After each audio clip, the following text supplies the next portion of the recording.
SCO की meeting के बाद चीन पाकिस्तान को वजीर खारजा की खरी पाकिस्तान को बताया दहशतगर्द इंडस्ट्री का तर्जुमान। बोले अगर हुई है बात तो सिर्फ पीओके पर कब्जा खाली कराने पर। राजौरी में दहशतगर्दों के खिलाफ फौज का ऑपरेशन त्रिनेत्र है जारी। आधी रात को मिली टेंटर की गोलीबारी। बारामूला में भी एनकाउंटर में एक दहशतगर्द ढेर।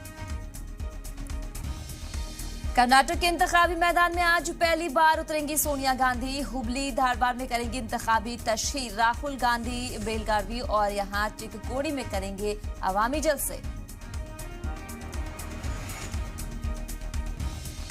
कर्नाटक में असेंबली इंतखाबात में बीजेपी ने झोंकी है ताकत। आज बेंगलुरु रोड शो में करेंगे पीएम मोदी। रोड शो के बाद से 2 अवामी रैली में भी होंगे शामिल।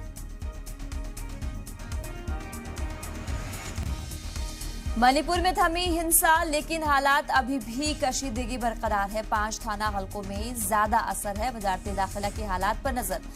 महफूज मकामात पर पहुंचाए गए हैं 13,000 लोग।